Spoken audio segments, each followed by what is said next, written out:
Hello, ಎಲ್ರಿಗೂ ನಮಸ್ಕಾರ. ಇವತ್ತು ನಾವು ಸುಟ್ಟ ಬದನೆಕಾಯಿ ಗೊಜ್ಜು ಮಾಡೋದು ಹೇಗೆ ಅಂತ ನೋಡೋಣ. ಮೊದಲಿಗೆ ಬದನೆಕಾಯಿಯನ್ನು ಗ್ರಿಲ್ ಮೇಲಿಟ್ಟು ಚೆನ್ನಾಗಿ ಸುಟ್ಟುಬಿಡೋಣ. ಸುಟ್ಟ ಮೇಲೆ ಬೆಂದಿದೆಯಾ ಅಂತ ಒಂದು ಸತಿ ಚೆಕ್ ಮಾಡ್ಕೊಳ್ಳಿ.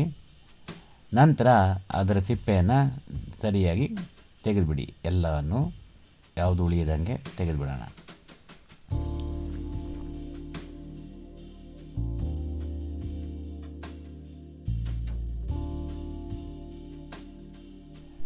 ಬೆಂದಾದ ಮೇಲೆ ಅದನ್ನು ಕಟ್ ಮಾಡಿ ಸ್ವಲ್ಪ ಚೆನ್ನಾಗಿ ಅದನ್ನು ಸಣ್ಣದಾಗಿ ಕಟ್ ಮಾಡ್ಕೊಳ್ಳೋಣ.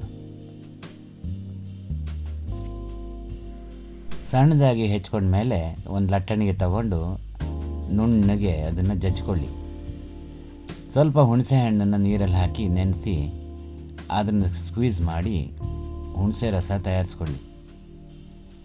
ಆ ಹುಣಸೆ ರಸನ ಈ ಗೊಜ್ಜಿಗೆ ಬಗ್ಗಿಸ್ಕೊಳ್ಳಿ.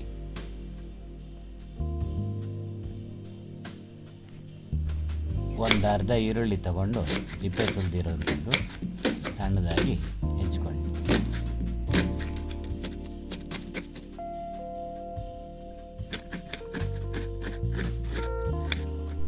ಖಾರಕ್ಕೆ ಒಂದು ಹಸಿಮೆಣಸು ತಗೊಳ್ಳಿ, ಅದನ್ನು ಕೂಡ ಸಣ್ಣದಾಗಿ ಹೆಚ್ಕೊಳ್ಳಿ. ಖಾರ ಜಾಸ್ತಿ ಬೇಕಾದರೆ ಇನ್ನೊಂದು ಸೇರಿಸ್ಕೊಳ್ಳಿ. ಹೆಚ್ಚಿರೋ ಈರುಳ್ಳಿ, ಹಸಿಮೆಣಸು ಎಲ್ಲನ ಅದಕ್ಕೆ ಹಾಕಿ ಸ್ವಲ್ಪ ಬೆಲ್ಲನೂ ಸೇರಿಸ್ಕೊಳ್ಳಿ. ಬೆಲ್ಲ ಹಾಕಿದ್ರೆ ಅದರ ಟೇಸ್ಟೇ ಬೇರೆ.